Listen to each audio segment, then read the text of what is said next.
mes amis, tout travailler en fonction de la prison. Parce que le fait comme on le voit, c'est le fait comme on a audience facile. Là, on met le fond, on a quitté la Kinshasa, on a Kofi invité chez lui à la maison.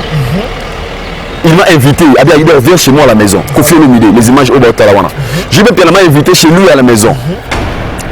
Beaucoup de gens qui ont une industrie à Moussa. Na Moussala, na kina pas que j'ai le droit. Na kina pas j'ai le droit à faire l'été.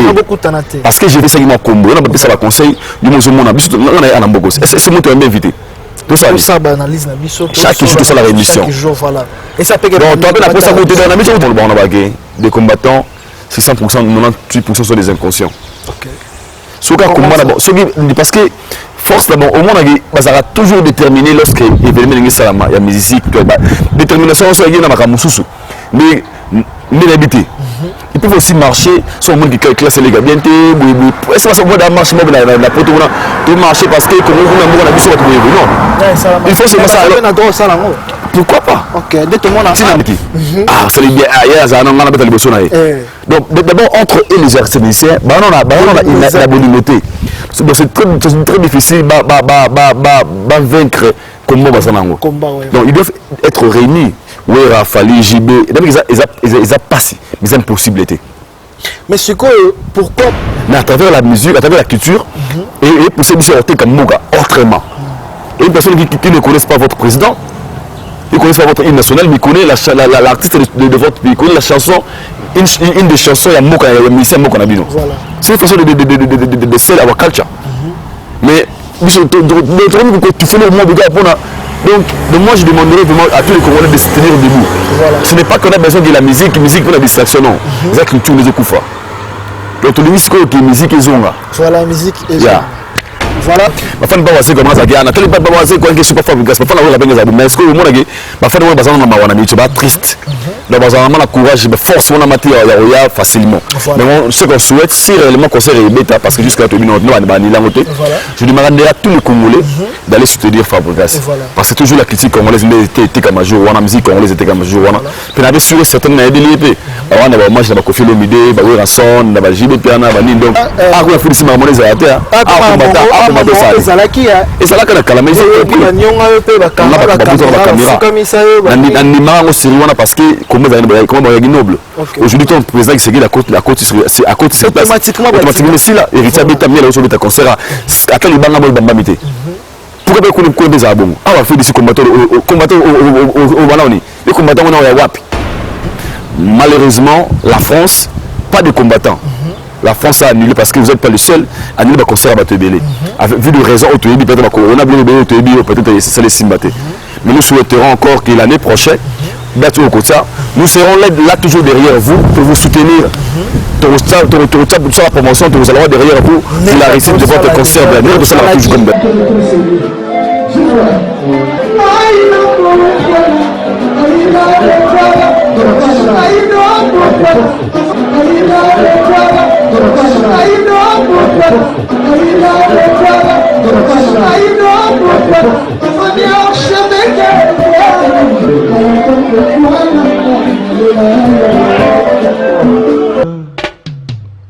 Haïdor Bokwala, le Brésilien Gilles Kouyaté.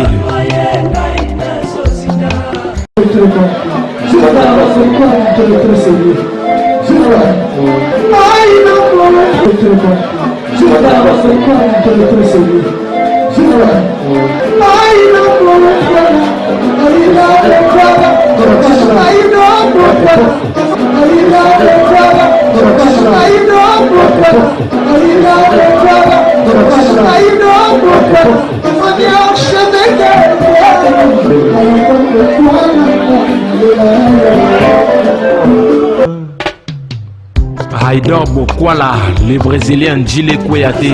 Bonjour et bonsoir, ça dépend de l'heure à laquelle vous nous captez. Bienvenue chez votre Esdra Malela dans le rendez-vous. Une très belle émission d'information et de divertissement aussi. Nous analysons en relation avec l'actualité circulant sur les réseaux sociaux comme vous le savez. Nous sommes en Afrique du Sud bel et bien, dans la ville de Johannesburg. J'ai un très grand réel plaisir plutôt de recevoir encore une fois pour vous, Aïdor Bokwala, les Brésiliens dans Mikoloyo, vous remarquez à Oumelimo Mouké en Afrique du Sud parce que Makambo Aaki Kosala, non, et s'il est vraiment, je tiens déjà à vous signaler qu'il y a comment on est basé à Kinshasa, à comment on est basé à Kinshasa, à comment on est à Talabiso et puis avec affaire privée, monsieur Zanango à Salaka, et Salike et Kangae. Je sais que Mike Lokamba, vous manquez déjà. Ken Mpiana, vous manquez déjà. Archevêque Michael Okamba, Bibi Chimbombo Plasma, à bientôt. Vous serez avec Aïdor Bokwala, Nabakinshasa Wana. Junior Mobik ici, 6 fois. Junior Mobik ici, des big salutations à toi. Voilà, aujourd'hui, avec Aïdor Bokwala, nous allons parler, Webi, actualité, Ezabongo, il y a Quadra Koraman, Venabiso, Kofi Olomide, Venabiso, il y a Bogar. Venabiso ya Bogar, Quadra Kofi Olomide, Quadra Koraman, Kofi Olomide. Au Tueba Kibongo, il fallait à livrer concert Yamounene, le concert de sa vie. Il a eu Arena Paris La Défense, annulé. Alors, avec Aïdor Bokwala, Tobosala analyse à ce qui concerne l'annulation. Il y avait Venabiso Quadra Koraman et puis Neboebi Awa, le quoi la mission d'analyse pour Simba Simba, pour analyser. Aïdor Bokwala déjà. Il est là, si vous pouvez faire votre entrée. Vous à l'aise, hein? Très à l'aise, celui-là. Très bien, mon pépère. Voilà, chez le rendez-vous, vous êtes bienvenue. Merci, Ezra Malenda, merci beaucoup. Merci d'abonner à Aïdor Média Télévision. Voilà. Et tu vois toujours la petite qui est. Et puis la confiance tout le monde donc merci à vous pour le soutien tout le monde est c'est la mission plaisir donc voilà un mot déjà je vous aime beaucoup toujours l'amour est plus fort que tout donc, surtout ça parce que c'est par amour. Si vous voulez vous abonner, c'est pour vous abonner envers Bisso, boniment, côté de l'émission de Bisso. Donc, nous vous disons vraiment merci partout où vous êtes, où vous nous suivez. Merci à vous, surtout la bourse à la merci dans Pavel Longo Yang Meni Keshmeni. Motopamba, Pavel Longo Yang Meni Keshmeni. Merci à toi, mon frère, pour notre soutien, vraiment à partager l'émission de Bisso. Donc, vraiment Pavel Longo Yang Meni Keshmeni. Si vous voyez Pavel Longo Yang Men Cashman, Bossania Jolongo, Zamba Moto, voilà, c'est Njile Koyate, jamais Chango Ekoyate, donc c'est la famille quoi. Voilà, Aïdor Bokwala, avant tout parce que national Jabatou, sur l'annulation, avant tout entamer wana actualité, tout le monde que ça la tamwa rentabilité, qui n'a évité ce qui rentabilité, ça dit, en anglais, si on a le bien, ça dit, moi, rendement quoi. Il y a Moussa, on a biso journaliste Afrique du Sud. Parce que, bino bozara libanda, poto bazali batalaka, Kinshasa et puis jusqu'au yo, bafandi mwatam Kinshasa. En Afrique du Sud, rendement ya Moussa là. Na le bango la tsara mai na monoroté. Ça le bango vraiment na bandelango mille fois. Ceux qui prennent ça du mal. Et c'est Taliban. Moi je m'en fous. Déjà allé en parler mon tout. Na mboga yo yebi. Aïdor Bokwala ça général major et journaliste c'est tout ya mboga à l'exception de Moutouté. Voilà. Na zo possession na mboga qui na zo ba trophée na mboga na deux trophées na mboga. Ça peut na bateau na pe na bateau na kuta ba bosara pe na kuta ba fena na ba libo kuma ba masili na kuta pe ba za ba CD. OK. Ozo ba na kuta ba ngoma CD. Autant que CD ba abonné ba comprendre. CD c'est pas parce que dem si vidéo ti. OK. Ba dans image compliqué azo au seule émission azo tina CD a pandi.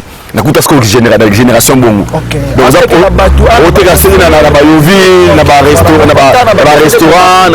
na ba salon. OK, voilà. On bon, na kuta sko gérer na fudi CD. OK. Au monde muto ayi bani na na yovi c'est mon cas limité. OK. So on attend hier et ta idéologie dem si vidéo a bosser je pense qu'il travaille avec ce monsieur, n'habité Dem c'est vrai à bosser, mais par rapport à la vision que moi j'avais, elle est différente de la vision de la banque. Et nous on a imposé un peu, n'habite dans le bossoté. Mais la génération n'a pas besoin de tout ça que on a une émission à Porto Benguio. OK, voilà. On a une émission de qui n'a Benguio, la France à Benguio. Je parle pas de la télé parce qu'on a pas sur internet, na YouTube. Et par là toujours chance aux possession qui Aïdor Bokwala général major, il y a média. Mais c'est toi na mbuka Aïdor Ayambaye. donc c'est faisant mon héritier papa chéri quelque question naie nous kalongo donc les preuves na souka na clôture ya émission et pas non c'est beau Jérusalem voilà si quand on toque ba Kinshasa on a maintenant compris les choses quoi bandeko na biso awa ba travailler awa ba travailler na concept moko donc ici les gens deviennent des journalistes sont invités sur la star artiste des mille au monde ba mi quoi comme mibele ba journaliste ba comme na terrain so mila kega ba aso les copines c'est pour ça que tu vas remarquer qu'en Afrique du Sud, et bah comme vous avez à compter, comme attendre qu'il a juste Afrique du Sud. Le monde attend qu'il y a qui ça représente valablement bah je laisse Afrique du Sud. De preuve, bah nous les bah Afrique du Sud avec la qui ça, bah ça les côté. Bah journaliste. Les journalistes, le comment on combat moto, bah comment on ça la cyber café. Voilà. Ce qu'on a là journaliste la Congo, Afrique du Sud na Congo, j'éjecte le même boulot.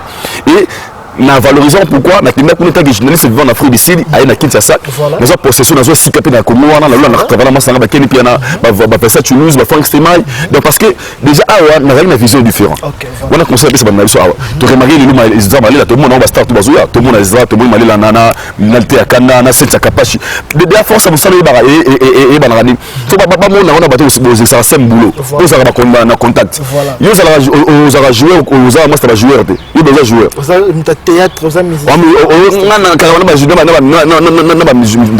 c'est que hors sujet donc on appelle ça bon conseil mes amis tout travailler en fonction de la présent parce que le fait comme on le vacances le fait comme on a audience facile là on met le fond la Kinshasa on a Kofi invité chez lui à la maison il m'a invité il dit viens chez moi à la maison Kofi Olomide les images au Batalawana je vais bien invité chez lui à la maison beaucoup de gens dans l'industrie à Moussa. Na kina pas que j'ai le droit. Na kina pas j'ai le droit fan été. Parce que je vais travailler ici, na pesa ngima kombo, na pesa ba conseil, nous nous mona biso na ana mboko. C'est moi qui m'a invité. Tout ça. Ça analyse na biso. Chaque jour tout ça la rémission. Chaque jour voilà. Et ça peut que bon, toi na pesa côté dans na biso de minier la zata, ça na débat, c'est na kina miel. Nous sommes ça là. Écoute, Linda Paza Brifi. Donc Brifi soit awa na ba Brifi donc en fait exactement en fait na rozala la new caractère de spécial là dans les extraits nous sommes dans artiste et ce que j'ai remarqué ici on a fait des les gens deviennent des journalistes sont invités maintenant na ba Kinshasa on va la rapper maintenant en Afrique du Sud parce que biso tout ça ba auto tout ça en Afrique tout ça là ça m'a aller na journaliste oyo bino ba journaliste na industrie ya journalisme wana na boulot au boye ba rapper batu ya Afrique du Sud comme des journalistes ya Afrique du Sud botala ka biso pe wa so habité na Kosi déjà na internet mingi na net sincère na biso mamu et ce mamu des gens au batalara mamu international salutation mamu international c'est motema ya masala ngai Porsche Cayenne na bébé na bango boti mamu na col déjà vient de soleil nae et puis yo parce que des preuves émission où ça na balité à Canada Saint ça ba page à battre na Facebook photo ba vérité les autres les gens travaillent il y a un exemple comme tu travailles en fonction occasion mon robot on se la présente tout moment tu vois un peu OK nous comme on YouTube ils sont comme en France dans Paris aux amis na kuno aux appels aux amis na travailler mais aux en facilité aux na battre donc ils ont facilité mon amutu les questions là il y a les mercredis voilà sur l'année peut être bien content qu'il y a ça peut être gars Aïdo on est tout seul là pour habiter Malela Aïdo on va c'est à minimiser la dégoût mais c'est que vous en allez à mon avis trop présenté en fait biso peut être trop présent et ça la réto dans contact bien il y a baya qui baya ne pas bosser beaucoup ma jeunesse c'est de ce monde invité ce monde invité vous êtes toujours présent parce que le Moussa ne peut définir force et nous autres moi je suis fier de moi je suis fier de moi quand on parle de trois jeunesse en Afrique ici na awa ba lutanga idor beaucoup là batanga au singa batanga aujourd'hui on a la liste beaucoup pour la liste Afrique ici on a la zone Kinshasa donc on va la Kinder on a la document bien on a mo yaka na zone maka voilà merci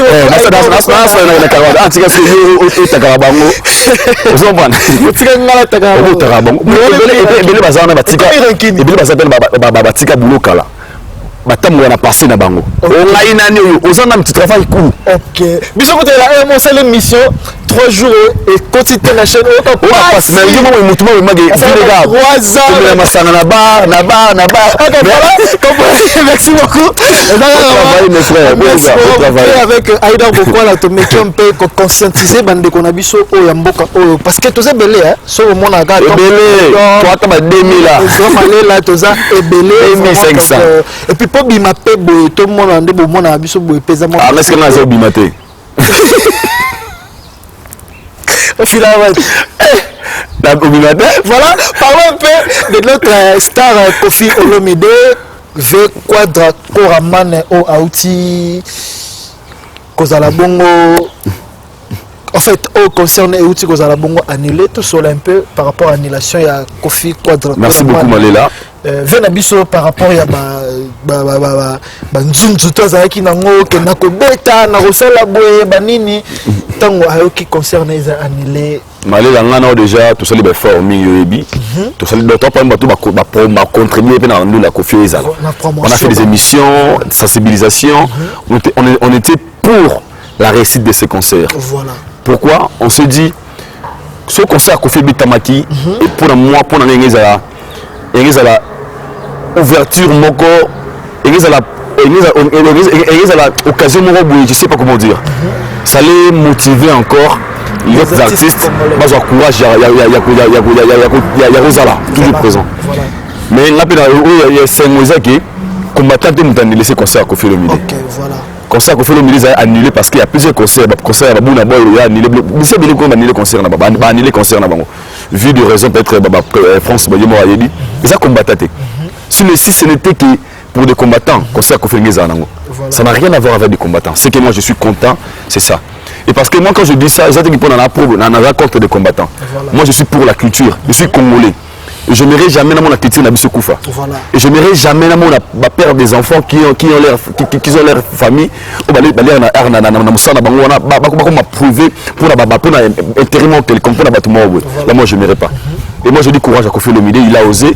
Ce qu'il a fait déjà c'est très fort parce qu'il a sensibilisé l'Afrique. L'Afrique, il y a Samuel Eto'o. Il y a l'Afrique. Il y a l'Afrique. Il y a des Ivoiriens, des Camerounais, des Maliens, des Français voire même. Jusque là, Bando Zelara, Vidéa Fali, pourquoi? Non, de ce point-là, moi je sais pas. C'est pas moi je sais pas. Mais moi je pense que déjà qu'on fait des bêtises maquillées, là on a dit ma casse trop. Ça montre combien il est vraiment légende. La légende parce que sensibilisation de ma casse. Voilà. Annulation on a eu juste 5 jours. Comme il a sujet tout dans la radio, dans la TV. Annulation Koffi Olomide. Moi j'ai dit courage à levier. Je pense que l'année prochaine, pourquoi pas aussi après cette soldat bien, on va toujours le soutenir et je le promets qu'il y a Robeta. Mais combattant ça la fête, c'est comme si ils avaient non, combattant ça la fête parce que moi je dis d'autres combattants sont des inconscients, d'autres sont des conscients. Quand je parle des inconscients, parce qu'aujourd'hui, il faut aussi vous dire que vous aimez votre pays, la RDC, il faut aussi aimer la culture congolaise. Voilà. Parce qu'on est fier de son pays, on doit aussi être fier de la culture naïque. Tant que vous avez ça, culture naïque, on a beaucoup de bolinga. Si vous aimez les Congo, les combats des Congo, ils n'ont pas de musiciens. Il y a des joueurs qui ont l'État, qui ont la mission de service, qui ont joueurs. Léopard est en France, on a payé des millions. Pourquoi vous menacez ça? Moi, je demanderais ceci aux combattants, c'est très fort. Jour Léopard est en France,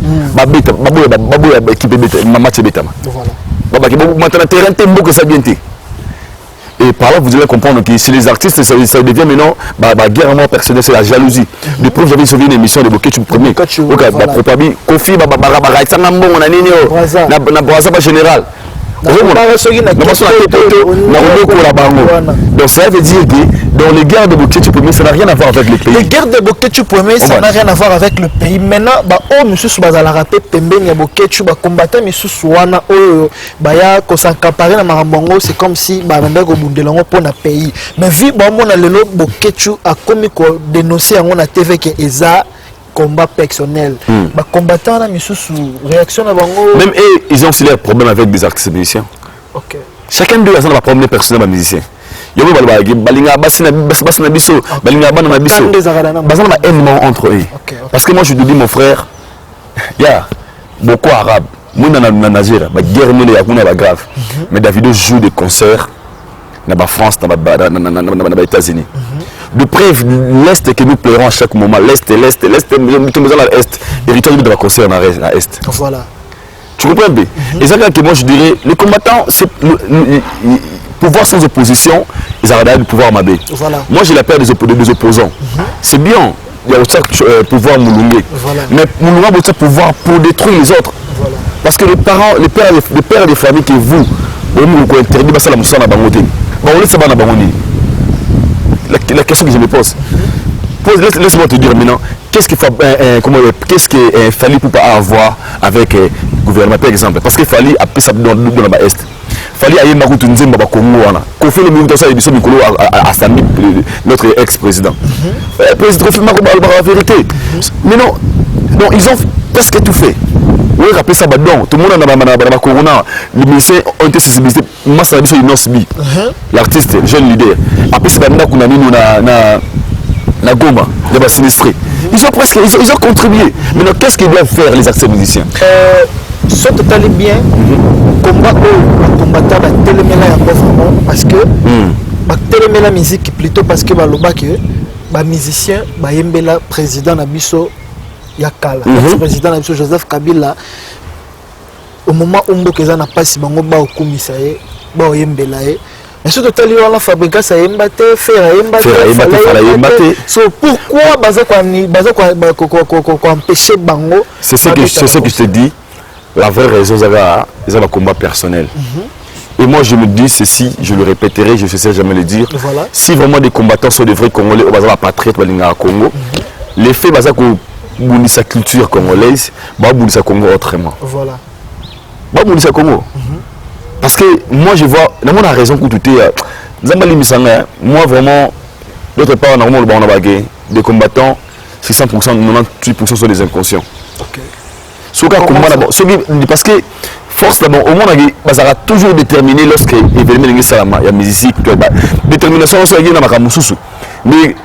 mais l'habité ils peuvent aussi marcher sur monde qui classe les gars bien est-ce que ça va marcher la poto de marcher parce que comme on a vu sur votre non il faut se ça pourquoi pas ok dès tout le monde si l'ambassade après ça ils ne font pas parce que la musique il est là sécuriser bino marche na bino ba image est donc yango et moi moment de photo si qu'on soit sur combattant tout peut ça mon crédit ok donc tout bafoué et puis moi je demanderai à tous les journalistes na proposer à tous les journalistes au na poto et bien le boto na route maintenant par rapport à la choc et toi journaliste à la poto et toi journaliste à la poto ce combattant c'est mieux micro quoi mais l'émission tout diminuer na bango kasi babanga combattant balukela bango pe susu ah bon ngala comment tu le c'est un Congolais comme toi mais siko ça là ba désordre la question c'est le problème pose-toi les questions qui est un combattant c'est qui c'est un Congolais comme toi révolté c'est un Congolais ça c'est pas Congolais c'est un Congolais comme toi on va dans Liban na mboka abiki pour ngai na moniki na comme combattant c'est le choix.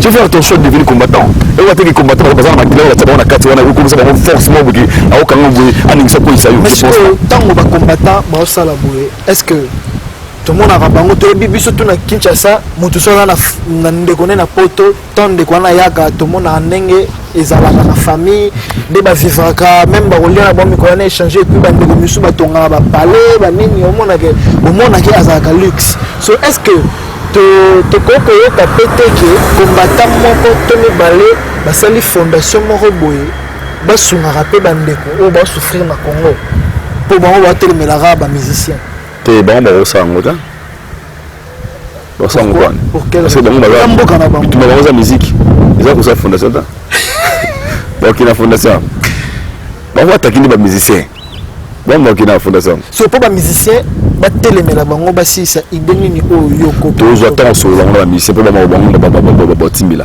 la seule chose c'est de se réunir tous les artistes musiciens il faut bakoma aloko moko tous les musiciens congolais doivent être réunis doivent se réunir bana droit c'est un combattant pardon bana droit ensemble il y a mettre des stratégies en place de se dire qu'est-ce qu'il faut tout ça là parce que vous avez laisse-moi te dire une chose au moins c'est bizarre tant que annulation concert à Kofi Olomide la CPLB quand la mission soit CPL. Ah, mais tu sali bien. Mais tu es bêta. Tu vas dire que nous sommes la CPL qui. Ah, sali bien. Ah, il y a ça, on a bêta le besoin. Donc d'abord entre eux les artistes, bah on a la bonité. Donc c'est très difficile de vaincre comment va ça nango. Donc ils doivent être réunis. Oui, Rafali, JB, ils ont passé des impossibilités. Mais ce que pourquoi cause à la passe au moment où Bango va tellement occupé. Non, c'est ce que je dis. C'est ce que je dis. Ils passent pourquoi. Ils passent pourquoi déjà nos artistes, la façon de voir des choses. Ils ne sont pas comme le Nigeria. La Nigeria, au monde, Davido, Wizkid, Burna Boy, Tiwa Savage, et il y a des barreaux sapés, Rema Boy, P-Square, Venabiso, Tubaba, Bakout à la rapé. Pour l'unité, il y a quelque chose. Il y a des divergences de façon à mais tu vois, c'est intérêt, il y a culture dans Bango. Ça va ensemble. Mais chez nous, c'est différent. Tu vois, mais meilleure façon à rouler les des artistes bazala. Il Bango tout comme le moko. Ça n'a pas esprit moko. Balonga, tout dans l'esprit moko comme l'idée moko. Parce que l'idée de Fali, de Kofi, de Wera, de JB. Et qu'on peut bakisa le monde pour un niveau il y a facilité à mettre en conseil c'est facile. Mais qui non les arana mo penete que on a besoin de mon ça na pour baraki mongo ya miki. Non, c'est pas c'est ce que je dis, c'est pas impossible mais c'est difficile. Parce que l'impossible je pense que c'est trop dire mais c'est difficile. Parce que c'est possible. Basa ngana basa api uni basa la sengi basa la. Mais difficile on va se coquer.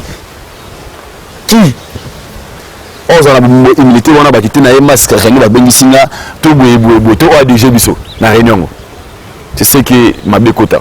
Mais moi je dis que étant que les bons soldats ils peuvent baronga combat très facile mais c'est pas majorité. Et nous serons là pour derrière et pour sensibiliser parce que moi je monde de la culture. Voilà. Moi je n'ai rien à voir avec Kofi, JB, Fali. Moi ma critique on va Koufa. Mon frère. Alors comment culture peut développer un pays? Parce que déjà, moi je te donne un exemple. Aujourd'hui déjà culture, aujourd'hui là au Nigeria, baté kambo kana bango na culture na bango. Voilà. Je peux devenir culture ça dit culture. Na oza ana Congo, vous avez il faut Congo, il faut ils sont démolés, ils sont comme ensemble là. Donc c'est à travers la chanson qui pousse la personne à connaître notre pays. Voilà. De preuve, moi je te dis, il y a beaucoup de gens, notamment sur le micro. Tout ça, c'est pour ce lundi. Voilà. Tout le président il y a Congo. Oui, comment président Congo? Abonnement, I don't know. Parce que c'est oui, musicien de Congo, attends comme un musicien. Est-ce que tu comprends? Voilà. Des preuves, même là, pour le président, mais je connais le nom des artistes musiciens. À travers la culture, donc tout est comme beaucoup autrement. Pour un mingi bazala c'est d'Africain, même de mon combat président de sécurité. Voilà. Bon bah biga taso doba Kabila, Kabila kala zalaka. Mais mon a Congo pe mingi bazala ba bité ki zoom alonga. Voilà. Vous comprenez? Mais à travers la musique, à travers la culture et pour ces missions comme Moga autrement. Et une personne qui ne connaît pas votre président, il connaît pas votre hymne national, mais il connaît l'artiste de votre pays, il connaît la chanson, une des chansons il y a Moga, il y a musicien Moga na bino. Voilà. C'est une façon de sell our culture. Mais tu fais le monde de gars pour donc moi je demanderais vraiment à tous les Congolais de se tenir debout. Voilà. Ce n'est pas qu'on a besoin de la musique pour la distraction, non. C'est ça que tout les coups. Donc tout le musique que musique est zonga. Voilà la musique est zonga. Voilà. Ah on a fait ici ma monnaie ça a été. Et ça là quand la calamité. Parce que comment noble. Aujourd'hui ton président qui s'est à côté cette place. Automatiquement si là héritier habite mieux là sur le concert à les banga moi bambamité. Pourquoi pas qu'on des abons. Ah on va faire des combattants au Banani. Les combattants on a wapi. Mais on appelle ça on peut candaner le bélan. Non, j'ai pas de quoi. Nous sommes combattants, non pas combattants essentiels. OK, voilà. Parce que ceux qui ont ça des autres pas les autres pona. OK, voilà. Parce que nous les combattants nous sommes autobiques musique parce que on a la place à haute tout le azala. Le reste on s'en fout. Voilà. Ils sont combattants, ils sont combattants de la musique. C'est gars combattants, il y a raison quelconque. Parce que la foule, les combattants de la foule, ils sont tellement civilisés. Puisque les combattants, il y a France, il y a Paris. Maintenant, en ce moment, vous avez vu quoi d'accord à Man à Talabiso parce que au palais naïe, ayebi. Attends la mission sur la moi, moi stress quand il y a vraiment pas exponence. On fait na chombo mais à la TV au Kolo Banini message direct au pas venir na biso quoi d'accord à Man et puis na bana tout ya quartier latin ba coffee fil na ba coffee fil na ba bango tout wana kaka. Ok, so je dirais à lever contre encore à Man Kofi Olomide. Voilà, direct. Moi ton petit fan vraiment net ça. Je vous aime beaucoup. Vous êtes un bon soldat, vous êtes, comment dirais-je, vous êtes icône de la musique africaine, pour ne pas dire la musique congolaise. Voilà. Vous êtes une légende. Une légende, voilà. Déjà, bisous tout à fait en ayo. Déjà, on a sali déjà le fait, il y a quoi annoncer une arène en ayo. Paris la Défense. On peut te Olympia, on des allant. Nous avons le mot à peu près You Arena. Aujourd'hui, comme nous sommes africains, pour ne pas se dire les Congolais. Mais ils ont tardé. Tu as raté un mot, mais je sais que je suis sûr et certain l'année prochaine au BTMO. Parce que Makelele au Luki, au Sali Léon Afrique, vous avez sensibilisé l'Afrique. Toute l'Afrique, tous les Africains étaient debout derrière vous. Parce qu'on avait besoin que vous puissiez jouer ces concerts. Malheureusement, la France, pas de combattants. La France a annulé parce que vous n'êtes pas le seul à annuler le concert à Batebele. Vu de raisons, peut-être c'est les Simbaté. Mais nous souhaiterons encore que l'année prochaine, nous serons là toujours derrière vous pour vous soutenir. La promotion, vous allez derrière vous pour la réussite de votre concert de l'année. Ça va toujours comme d'habitude. Donc, restez fort. Je sais que vous êtes toujours fort parce que et après, va revivre encore sur scène, surtout comme les concerts africains, concerts de votre vie. Mais je sais que prochainement, vous allez toujours nous donner le meilleur de vous parce qu'on a confiance en vous. Voilà, merci beaucoup. Courage à vous, notre vieux Quadraco Raman, Venaïso Yaboga, Papa Mobimba, Aye, voilà. Concert Lingay vraiment Rosala, mais comme ils ont annulé. Tikeli bisoga ne fils kata kombo wana na matu You Arena na yeba bien ndenge la biso boxi zenit non c'est what il a mis en tout cas courage vraiment vers la biso ya Bogar aïda obekola nous sommes presque à la fin de notre émission concert moko ok non nous les a annulé te bi pena nous positionner yango te. Mais mon découragement, mon encouragement, na ba fan tout ya Fabregas et puis na Fabregas na bi Fabregas ça doit être concert les anam mawa. Sur les bêta mes anam mawa. Comment les anam mawa? Parce que il y a culture. Tu n'as sur les bêta les anam mawa pas à travers naïe. Parce qu'il avait souhaité que il avait ne ba bêta payer. Vous comprenez? Parce que ba fan mi na Kofi ba na 5 ans. Aïe bébé gars, Kofi Betina na super Fabregas. Est-ce que vous comprenez? Ma fan ba wase comment ça gana, quel ba wase quoi que super Fabregas, ma fan la benga za mais est-ce que au monde que ma fan ba bazana na wana ni triste. Donc bazana na courage, ba force on a maté ya facilement. Mais ce qu'on souhaite c'est réellement concert et bêta parce que jusqu'à tout minute non ba ni la moté. Je demanderai à tous les Congolais d'aller soutenir Fabregas parce que toujours la critique congolaise était comme jour, on a musique congolaise était comme jour, on a. Puis on avait sûr certaines na DLP. On a ba match na Kofi Olomide, ba Ranson, na ba JB Piana ba donc c'est ça aussi une façon pour lui de récupérer la Congolais sur la Libanda Kuna toujours plaisir. Encore une fois. Les gens disent que Kofi Koutou a bétité, ouais a bétité, fallait na quelque chose faire a bétité, bongo Fabregas. Il y a des gens qui disent bongo Fabregas. C'est ce que j'ai dit. Le quoi n'a pas annulé en côté. À ça puis artiste musicien beaucoup na biso. A mérité de soutien, a mérité de like, good chance, bonne chance na parce que ce peut être mis à honneur na biso. Voilà. Donc on va dire que Kofi bétité pour na bétité. Chacun a la chance na eux. Peut-être qu'on fait une salle à Mounene, peut-être que on a dans la carte. Oui, il y a des émissions, ils ont salle, il y a niveau, il y a la télé, va profiter. Donc c'est qu'ils peuvent savoir 1000 possibilités de jouer, pourquoi pas. Donc ça, bêtise le coup en musique à Congo. Donc moi encore une fois, Fabregas, good luck, bonne chance à toi mon frère. Voilà, abonnez-vous massivement sur Aïdor Media TV. Chez Aïdor Bokwala, les Brésiliens. Tigali fort. On est fiers. Bon, on a besoin de nous. Voilà, mais ça a fait un plaisir à trop, et ça a plaisir à trop chaîne, à ne qu'un bébé jusque là, mais Nabokasi Nabino et ça là qui doit atteindre le niveau abonné. On va arriver. Mais ce peut photo au modamé l'art pété. Il y a des belés. Photo au modamé pété. À travers Bino Karate, vous partagez, vous s'abonner. C'est ça, c'est ça. Abonner, mata, biso pe la récolte, rapporter, bimoussa, société. À part que vous avez la TV, voilà. Un grand merci à vous tous. Vous avez un moment où on a votre téléphone, émission comme les bino, on a votre TV. Ma salutation Nabino, merci Nabino, et surtout à Papa Toubi Malela, mon père, il y a Maman Chimel Bacouleur, depuis Londres, quand la Trotenzamba, la Grèce, nous serons ensemble. Amen. Avec vous, Togolia, Messama Nabino, parents, voilà. Aïe, pourquoi là, vous êtes déjà à Souka. Déjà, on a souhaité joyeux anniversaire à les Rambo de Johannesburg, mon Souka et Moka. Joyeux anniversaire à mon frère, en fait anniversaire à Nelilo. Voilà. Na profité na pesa mote na Pavel Lomo ya Guinée. Pavel Lomo ya Guinée. Voilà. C'est mote na les patrons, les millionnaires Romox Kinia.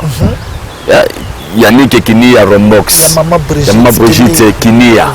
Parce que la séjour na Dima, yobiga oli ala renaye, na masana le profil à merveille. Chic Lubu, salutation à toi, ma mi fleur Lubuya. Comme à Bali, moi, je suis mon identité. Mais quand tu as Yannick qui nie la sauce, bon, on va aller au plus tôt. Tu as Yannick qui vient, voilà. Tu as bâti des airs, tu as mis la power au maman. C'est à son mon frère. Tu as beaucoup de belles micros, tu as comme Misko, Yobigara. Bosso, là, notre sur la photo. Mohamed Mouleka, le seigneur de la ville. Voilà, parler. La charité Mouleka. Maman sociale. C'est pour clôturer, nous avons quand même la métier. Ma beaucoup de colo pour Yannick et Kinia. Vu la mission des patrons. Yannick Kinia. Maman Konzido. Yannick Kinia. Yannick Kinia. Voilà. Nous avons quand l'émission na Yannick. Soit c'est vous qui l'émission ici là. Yannick Kinia. Rombox. L'émission là aussi c'est Yannick Kinia. Rombox te continuer là. On a eu beaucoup la façon na kin, pas qu'on va maquiller na moka. Les abonnés. Il faut comprendre gars toujours avec Aïda Bokola, c'est l'ambiance. On se retrouve au prochain numéro. Cool pas.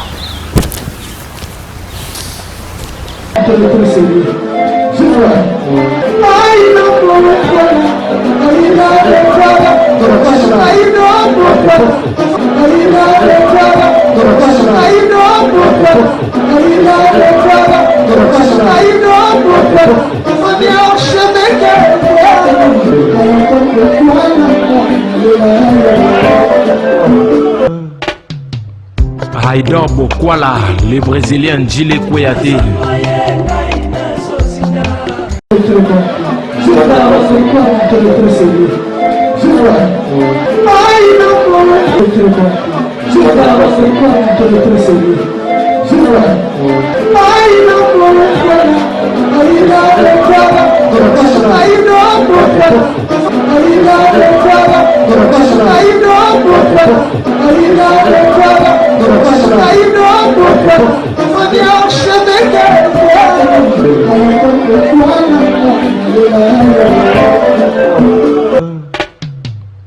Haïdor Bokwala, les Brésiliens Djile Kouyaté.